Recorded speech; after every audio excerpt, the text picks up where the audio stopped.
मोर श्रद्धेय भाई भणी मानू आज कालंश सुस्वागत। पिला माने तुम जानिछ आज चारिआडे विश्व महामारी कोरोनार कराल ग्रास। तेणु मोर आशा विश्वास तुम्हें यही प्रतिकूल परिस्थिति निज परिवार सह निरापद रही निज अध्ययन कार्य जारी रखि। तेणु तुम ये अध्ययन कार्य को सरस सुंदर और मनोरम करने मु एक भिडियोर आयोजन करी। आशा रखी तुम्हें माने ये भिडियोटी को भल कर देख आ बुझ पिला माने तुम साहित्य सिंधु पुस्तकर ओडिया भाषा साहित्यर जड़े वरिष्ठ विंधाणी गंगाधर मेहेर तांकर गोटे कविता मंगले आइले उषा। आज से कवितार 5टी पद मैं तुम आगे उपस्थापन करने को जाऊँगी। कविताटी उपस्थापन करने पूर्व मु संक्षिप्त कवि परिचय रखुची। स्वभाव कवि गंगाधर मेहेर ओडिया साहित्य आकाश रे जड़े अम्लान प्रतिभा, जहाँ जन्म हुए 1862 मसीहा संबलपुर बरपाली ठारे। श्रावण पूर्णिमा तांकर जन्म हुए, तांकर देहांत हुए 1924 मसीहा चैत्र अमावास्या। पिला माने पूर्णमीर आलोक आलोकित करी आसीथिबा ई गंगाधर अमावास्यार अंधकार रे लीन हो गले। तथापि एवं मध्य आमर हृदय रे से अमर अटंती, ओडिया जातिर मध्य से अमर अटंती। निजर वास्तव जीवनर गभीर अनुभूति, परंपरा प्रति यथेष्ट सम्मान आउ जो प्रगतिशील आधुनिकता प्रति तांकर जो गभीर आकर्षण थिला सेतिरु ही जन्म नेछि तांकर समस्त काव्य कविता।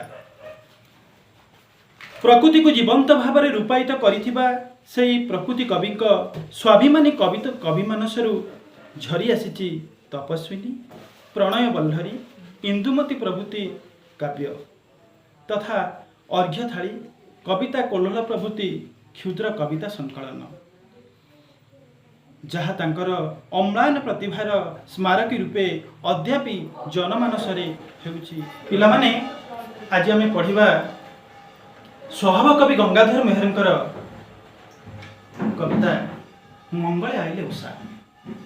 पिले एटा कविंकर तपस्विनी नामक गोटे काव्य अच्छी, से काव्यर 4th सर्गरु आसी अछि। पिले ये कथा आछि मंगले आइले उषा। उषा कौन? उषा कौन आम जाना? उषा कहले रात्रिर शेष भाग एवं सकाळर आरंभ भाग जो संधिक्षण को आम उषा बोली कहू। मंगल मंगल कहले गोटे शुभ मुहूर्त, ता माने गोटे शुभ मुहूर्त रे उषा देवी पदार्पण करिसेंती। पिले आमे जानिछे जे कवितार पृष्ठभूमि या अछि।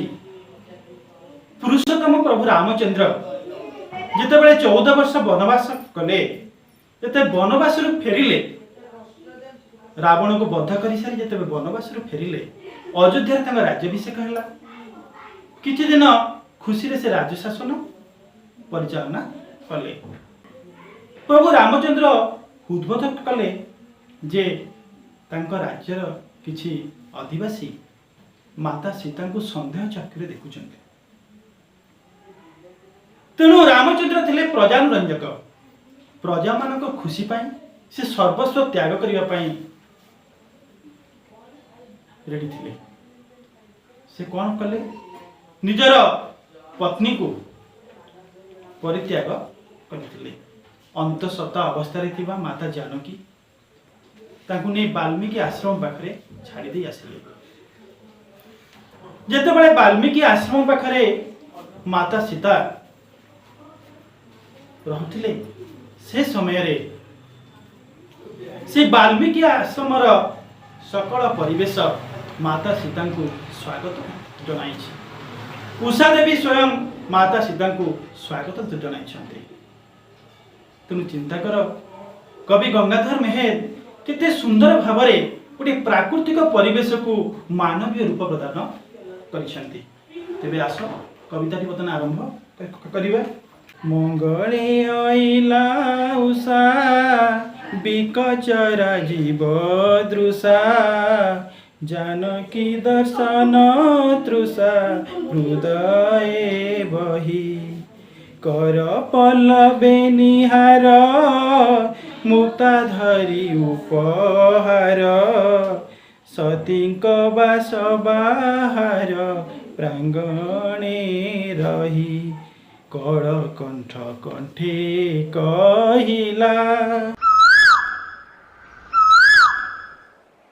दर्शन दिया सती राति पाहिला मंगले आइला उषा विकच राजीव दृशा जानकी दर्शन तृषा हृदय बही कर पल्लवी निहार मुक्ता धरी उपहार सतींक बास बाहार प्रांगणे रही कळ कंठ कंठे कहिला दर्शन दिय सती राति पाहिला पिला माने मंगले अइले उषा विकच राजीव दृशा ये विकच कहले प्रस्फुटित बा विकसित राजीव कहले पद्म राजीव दृशा कहले पद्म रूपक चाहणी पिले मंगल आइले उषा माने मंगल मुहूर्त रे उषा देवी पदार्पण करुछंती मंगल मुहूर्त कहले गोटे शुभ मुहूर्त बा ब्रह्म मुहूर्त पिले केमिति आछंती उषा देवी मंगल मुहूर्त रे पद्म फूल सदृश प्रस्फुटित होई विकसित होई पद्म चाहणी रे जानकी दर्शन तृषा जे माता जानकी को दर्शन करिवार तृष्णा मन भितर नहीं आसी पहुंची चंती पिले तुम घर को जदि कई अतिथि आसंती बा तुमे कौन से अतिथि को पाक कौन से घर को जाओ तबे सांगर किछि उपहार नहीं जाओ एटी उषा देवी मध्य माता सीता को पे किछि उपहार आनि के आछुचंती कर पल्लवी निहार मुक्ता धरी उपहार सतींक बास बाहार प्रांगणे रही कर पल्लव कहले पिले कर कहले हस्त पल्लव कहले कौल पत्र निहार कहले शिशिर पिले निहार रूपक मुक्ता जेतेबेले शिशिर बिंदु रे सूर्य किरण परे ता मुक्ता सम दृश्यमान हुए एटी कविंग भाषा रे उषा देवी कौल पत्र रूपक हस्तरे निहार रूपक मुक्ता धरी आसी माता सीता को दर्शन करने आसचंती सतींक बास बाहार प्रांगणे रही कल कंठ कंठे कहिला दर्शन दिय सती राति पाहिला उपहार धरी सतींक बास बाहार प्रांगणे एटी बास बाहार प्रांगण कहले पिले वाल्मीकि ऋषि आश्रम प्रांगण रे उपस्थित होइछन्ते आउ कलकंठ कहले कोइली कोइली आमे जानिछे कोइलीर सुमधुर स्वर तेणु कोइलीर सुमधुर स्वर रूप रे आसी उषा देवी कहउछन्ती हे सती जनक नंदिनी जानकी मते दर्शन दियो पिला माने एटू अनुभव कर कवि गंगाधर मेहेर कि सुंदर भाव को प्रकृति को गोटे नारीर रूप देइछन्ती गोटे जीवसत्तार एठी सृष्टि करि पारिछन्ती पिले उषा आछन्ती ताको आखि ताको चाहणी हे पद्म फूल तुल्य आउ हस्त तांकर कौल पत्र पिले कोइलीर कंठरे से डाकुछन्ती चिंता कर कवितार मानस नेत्र रे केडे सुंदर भाव प्रकृति को देखि पारुछि तेबे मोर आशा तुमे पदटी भल भाव बुझी पारल तेबे आमे परवर्ती पंक्ति को जिबा अरुण कसाय बास कुसुम कांति विकास प्रशांत रूप विश्वास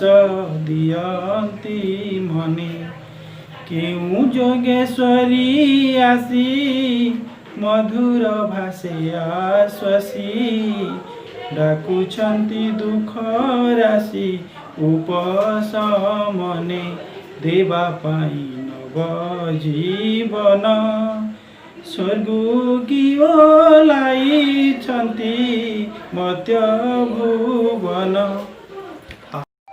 अरुण कषाय बास कुसुम कांति विकास प्रशांत रूप विश्वास दियंती मने केउ जोगेश्वरी आसी मधुर भाषे आश्वसी डाकुछंती दुख राशि उपशमने देवा पाई नव जीवन स्वर्ग की ओह्लाइछंती मर्त्य भुवन इले अरुण कषाय बास अरुण कहले आम सूर्य जानिछे सकाळ समय सूर्य उदय समय जो वर्णटा धारण करे आकाश से लाल रंगर वस्त्र धारण करी कुसुम कांति फूलर सौंदर्य विकसित होई उषा देवी पदार्पण करुछंती अरुण कषाय बास कुसुम कांति विकास प्रशांत रूप विश्वास दियंती मने पिले आमे भल भाव जानिजे जे दिनर सबुठ गुरुत्वपूर्ण समय होची सकाळ कारण सकाळ मनरे शांति विश्वास आनी देई थाए तेणु एठी कवि सकाळर सौंदर्य को वर्णना करुछंती जे प्रशांत रूप विश्वास दियंती मने एही कवि कहउछंती केई जोगेश्वरी आसी मधुर भाषा आश्वसी डाकुछंती दुख राशि उपशमन एठी दुख राशि कहले को दुख राशि बुझ कहा दुख राशि पिले एठी माता सीतांकर दुख राशि कथा कह जाउछि जदि स्वामीटीए निज स्त्री को बहिष्कार कर दिए तेबे से स्त्री पर दुखर पहाड़ भांगी पड़े सेहीपरि माता सीता को जेतेबेले अंतसत्ता समय रे तांको प्रभु रामचंद्र परित्याग करिसेंती तेणु तांको ऊपर गोटे दुखर पहाड़ भांगी पड़े तेणु एठी उषा जोगेश्वरी रूप रे जोगेश्वरी बेशरे आछंती आउ मधुर भाषा रे सुमधुर भाषा रे माता सीता को आश्वासन देवा पाई सांत्वना देवा पाई तांको दुख राशि को उपशमन करने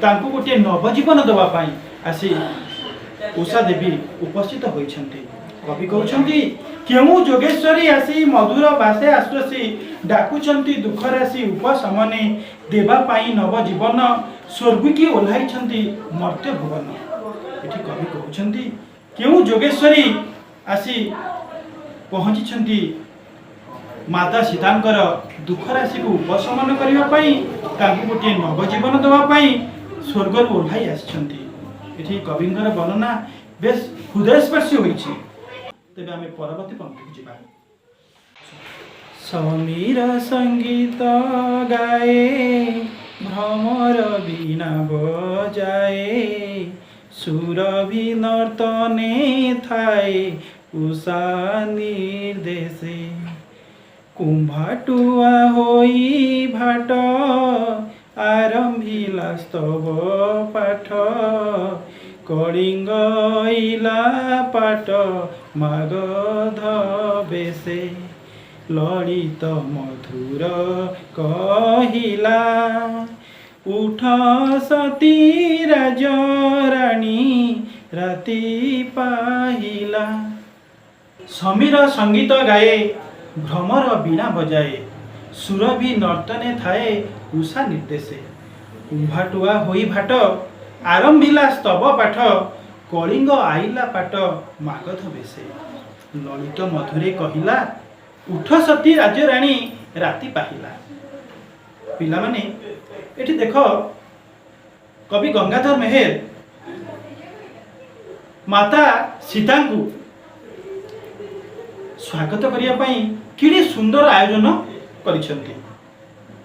केड़े सुंदर व्यवस्था होती उषा देवी केड़े सुंदर व्यवस्था करी आसी वाल्मीकि आश्रम प्रांगण में पहुंचते समीर संगीत गाए एठी पवन कौन करुछि संगीत बोलुछि आउ भ्रमर कौन करुछि बीना वादन करुछि आउ सुरभि सुरभि कहले शिशु मृग से मध्य उषाकर निर्देश रे नाच करुछि आउ कुंभाटुआ कुंभाटुआ होई भाट भाट कहले जे मंत्र स्तोत्र गान करती ताको भाट कह जाए एटी कुंभाटुआ मंत्र स्तोत्र जप करुछि स्तव पाठ करुछि आउ कलिंग कलिंग कहले कजलपाती से कौन करुछि कलिंग आइला पाट मागध बेसे पाट मागध कहले श्रेष्ठ भाट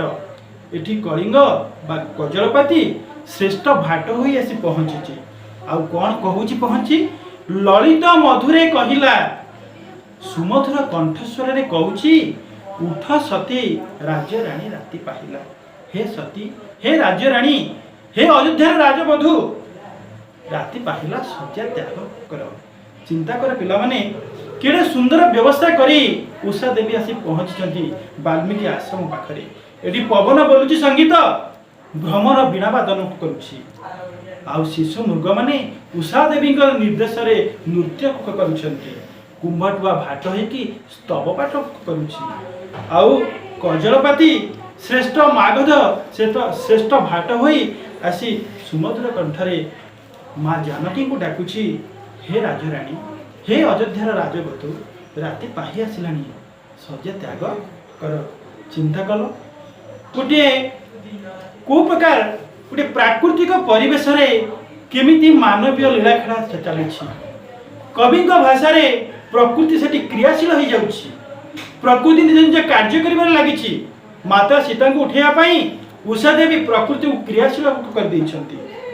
तेणु मु आशा करे तुम्हें पंक्तिटा भल भाव बुझी पारिथ। मुनि मुख वेद स्वन पूर्ण कला श्याम बन उठिला भेदी गगन उच्च ओंकार वैकुंठे देई त्रुपति अनंत श्रुति की गति बिहिला की सरस्वती वीणा झंकार बेलु बेल बन उजळ मंत्र बणे जेने बढ़ी आसिला बड़। मुनि मुख वेद स्वन पूर्ण कला श्याम बन उठिला भेदी गगन उच्च ओंकार वैकुंठे देई त्रुपति अनंत श्रुति की गति बिहिला की सरस्वती वीणा झंकार बेलु बेल बन उज्जवल मंत्र बड़े जेने बढ़ी आसिला बड़। पिले मुनि मुख वेद स्वन पूर्ण कला श्याम बन उठिला भेदी गगन उच्च ओंकार। पिलाटी ओंकार ओंकार कहले जोठी आरंभ आउ जोठी शेष। पिले ओंकार कहले जहाँ मन भीतर को तृप्ति प्रदान करि थाए। मन भीतर जते अशांति हो जाए मन भीतर जते अशांतिर झड़ उठे सेते बेले ओंकार शब्द मन भीतर सांत्वना आनी दिए।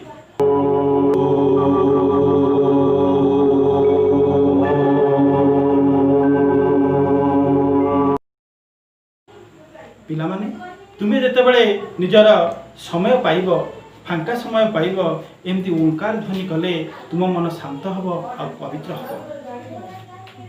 पिला माने एठी कवि गंगाधर मेहर कहउचंदी मुनि मुख वेद स्वन पूर्ण कला श्याम बन। जिते बेले वाल्मीकि आश्रम रे आस्ते आस्ते दिनर गाढ़ता बढ़ी बढ़ी आसुची सेते बेले वाल्मीकि आश्रम सबु जगह क्रियाशील हो उठी। मुनि ऋषि माने तांकर वेद ध्वनि आरंभ करिसेंती ओंकार ध्वनि आरंभ करिसेंती। आउ से ओंकार शब्द कौन करुछि ना से वाल्मीकि आश्रम बण जंगल पहाड़ पर्वत कंदर सबुआड़े व्यापी जाउछि। खाली सेतिक नुहे पिले वैकुंठे देई त्रुपति अनंत श्रुति की गति बिहिला की सरस्वती वीणा झंकार। आउ से ओंकार ध्वनि गगन को मध्य भेद करुछि वैकुंठपुर पहुँची जाउछि पुणी पाताल को जाई अनंत पाखरे जाई मध्य पहुँची जाउछि। चतुर्दिग को से ओंकार ध्वनि विच्छुरित होउछि वन प्रदेश झंकुरित होउछि। कवि एठी कहउछंदी जेमती माता सरस्वती बीनार झंकार होउछि। पिले आस्ते आस्ते कौन होउछि वन प्रदेश उज्जवलित होई उठुछि। से ओंकार ध्वनि रे सबु जेमती क्रियाशील होई उठुछंती समस्त भितरे जेमती शक्तिर जागृत होउछि। पिले मुनि मुख वेद स्वन पूर्ण कला श्याम वन उठिला भेदी गगन उच्च ओंकार वैकुंठे देई त्रुपति अनंत श्रुति की गति बिहिला की सरस्वती वीणा झंकार बेलु बेल बन उज्जवल मंत्र बड़े जेने बढ़ी आसिला बड़। पिले चिंता कर वन प्रदेशर से जो परिवेश मुनि ऋषि मानक गहन से वेद मंत्र ध्वनिर जो परिवेश केते हृदय को स्पर्श करि पारे, मन भितर केमती गोटे आध्यात्मिक तार जागरण तैयारी करि पारे। तृतीय पंक्ति मोर एठी समाप्ति। एकाणे ब्रह्मचारिणी अनुकंपा तपस्विनी आसी जनक नंदिनी पासे गंभीरे बोइले उठ वैदेही उषा सुकुमार देही आसीछि दर्शन देई तो विधिरे तमसा रहिछि अनाई कोण करी थरे सुख लभिबा पाई। एकाले ब्रह्मचारिणी अनुकंपा तपस्विनी आसी जानकी नंदिनी पासे गंभीरे बोइले उठ वैदेही उषा सुकुमार देही आसीछि दर्शन देई तोष विधिरे तमसा रहिछि अनाई कोल करी थरे सुख लभिबा पाई।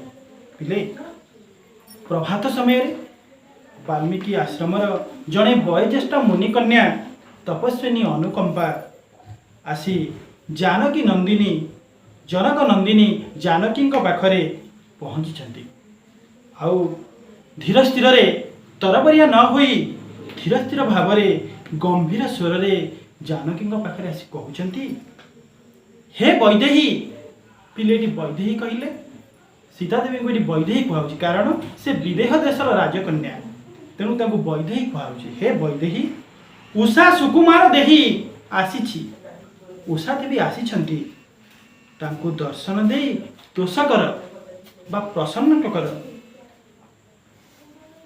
तमसा रहिछि अनाई कोल करी थरे सुख लभिबा पाई। तमसा कहिले से वाल्मीकि आश्रम निकटरे प्रवाहित होउथिबा गोटे नदी वाल्मीकि आश्रमर धात्री कहले चले। से तमसा नदी आज अपेक्षा करछि माता जानकी को दर्शन पाई। माता जानकी तार कूलरे पहुँचले तमसा आज आनंदित हेब। केड़े सुंदर भावरे एठी गंगाधर मेहेर गोटे सुंदर परिवेश गोटे सुंदर मनोरम रूप देइछंती एई कवितारे। एकाले ब्रह्मचारिणी अनुकंपा तपस्विनी आसी जनक नंदिनी पासे गंभीरे जनक नंदिनी पाखरे सीता पाखरे अनुकंपा आसी कहउछंती हे वैदेही हे अयोध्यार राजवधू तुम्हें उठ कारण तुमको देखा करिवा पाई आसी उषा देवी अवस्थित हेलेनी तांको दर्शन देई तांको मन थरे खुशी कर। तमसा नदी अपेक्षा करी रहिछि ता कूलरे तुमको धारण करी चिरसुख लाभ करिवा पाई। तेबे केड़े सुंदर कथा ये अछि गोटे परिवेश को केमिति गोटे रमणीय रूप देइछंती कवि गंगाधर मेहर। ये कथा सुनी सारा परे जनक नंदिनी जानकी प्रभु रामचंद्र को मनरे स्मरण करी शଯ୍ୟା त्याग करिले। मु आशा करुछि तुमने पदटी बुझी पारुथिबो। एबे से पांचटी पंक्ति मध्यरे पांचटी पद मध्यरे जा कष्ट शब्द गुड़िक अच्छी बर्तमान मुझे तुमको सब टी आलोचना करदेवी। पिला माने आम जो पांचटी पद पढ़िले से पद भितर थिबा किछि कठिन शब्द को आलोचना करिबा तो मु बुझिया पे आउटे सहज हो। पिले एडी देख मंगल मंगल कहिले शुभ बेलारे बा महेंद्र बेलारे। उषा उषा कहले प्रभात बा सकाळ। राजीव राजीव कहले पद्म। जानकी जानकी कहले जनक ऋषि कन्या बा सीता। पल्लव कहले कोमल पत्र। इले सीता बास बाहरी कहले सीता रहुथिबा आश्रमर बाहरी। प्रांगण कहले पड़िया। ପିଲେ ଅରୁଣ କଷାୟ ବାସ କହିଲେ ଲାଲ ରଙ୍ଗର ପାଟ ଦେଖିଲ। ବିକଜ କହିଲେ ବିକଶିତ। ପିଲେ ରାଜୀବ ଦୃଶା କହିଲେ ପଦ୍ମ ସଦୃଶ ଦୃଷ୍ଟି। ନିହାର କହିଲେ ଶିଶିର। ଯୋଗେଶ୍ୱରୀ କହିଲେ ମୁନି କୁମାରୀ। ଉପଶମନେ କହିଲେ ଲାଘବ କରିବା ନିମିତ୍ତ। ଭ୍ରମର କହିଲେ ଭର। ଭାଟ କହିଲେ ବଡ଼ ପାଟିରେ ସ୍ତବ ପାଠ କରୁଥିବା ବ୍ୟକ୍ତି। କଳିଙ୍ଗ କହିଲେ କଜଳପାତି। କୁସୁମ କାନ୍ତି କହିଲେ ପୁଷ୍ପତୁଲ୍ୟ ସୁନ୍ଦରତା। କର କହିଲେ ହସ୍ତ। କଳକଣ୍ଠ କହିଲେ କୋଇଲି। ତୃଷ୍ଣା କହିଲେ ଶୋଷ। ପିଲେ ଏ କଷ୍ଟ ଶବ୍ଦ ଗୁଡିକ ଆମେ ସମସ୍ତେ ଜାଣିଲେ। ତେଣୁ ଏଇ 5ଟି ପଦରେ ଯାହା ସଂକ୍ଷିପ୍ତ ପ୍ରଶ୍ନ ଅଛି ସମସ୍ତେ କରିବା। ମୁଁ ପରବର୍ତ୍ତୀ ସମୟରେ ଆଉ 5ଟି ପଦର ଭିଡ଼ିଓ କରି ତୁମ ପାଖକୁ ପଠେଇବି। ଧନ୍ୟବାଦ।